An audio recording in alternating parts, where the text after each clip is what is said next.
Hi friends, இப்போ நெல்லிக்காவும் பருப்பும் வச்சு ஒரு சூப்பரான ஒரு ஹெல்த்தியான ஒரு குழம்பு எப்படி செய்கிறதுன்னு பார்க்கலாம். இது விட்டமின் சி நிறைஞ்ச குழம்பு, உடம்புக்கு ரொம்ப நல்லது, ஹெல்த்தியாக இருக்கும். பிள்ளைகளுக்கெல்லாம் நீங்கள் கொடுக்கலாம், வயசானவருக்கும் கொடுக்கலாம், அவ்வளோ நல்லாயிருக்கும்.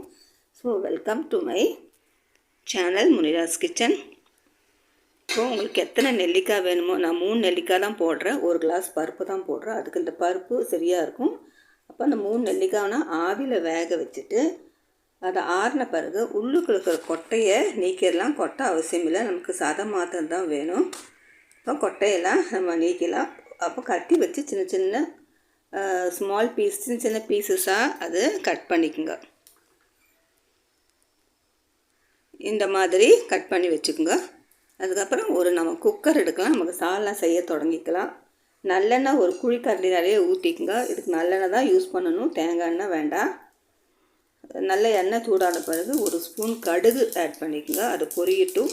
கூட கொஞ்சம் கருவேப்பிலை ஆட் பண்ணிவிட்டு ஒரே ஒரு இஞ்சி பொடி பொடியாக நறுக்கி வச்சுருக்கேன், அது இது கூட நான் ஆட் பண்ணிக்கிறேன்.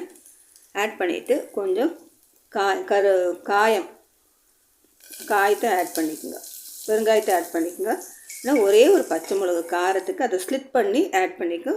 1/4 டீஸ்பூன் மஞ்சள் பொடி, 1 டீஸ்பூன் மிளகு பொடி போட்டுட்டு நான் கட் பண்ணி வச்சுக்கிறேன் இந்த நெல்லிக்காவை அதை கூட போட்டு நல்லா வதக்கிக்குங்க.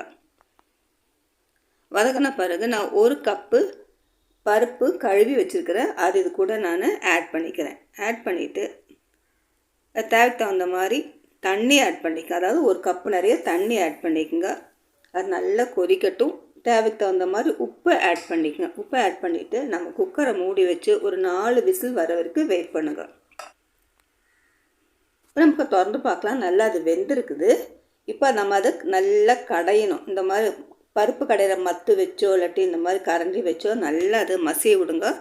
கொதிக்கந்தோறும் நல்லா மசிச்சுக்குங்க. அதுக்கப்புறம் உங்களுக்கு இன்னும் கொஞ்சம் லூஸாக வேணும்னு சொன்னால் 1/2 கப்பு தண்ணி ஆட் பண்ணிக்க. இது லூஸாக தான் இருக்கும். 1/2 கப்பு தண்ணி ஆட் பண்ணி நல்லா கொதிக்க விடுங்க. கொதிக்கும். நம்மள்ட்ட சால்னா ரெடி ஆயாச்சு. பருப்பு நெல்லிக்காய் சால்னா சூப்பராக இருக்கும். சாப்பிடும்போது சாதத்தில் 1 டீஸ்பூன் நெய் ஆட் பண்ணி சாப்பிடுங்க. இந்த வீடியோ பிடிச்சிருந்தா லைக் பண்ணுங்கள், ஷேர் பண்ணுங்கள், சப்ஸ்கிரைப் பண்ணிக்கோங்க.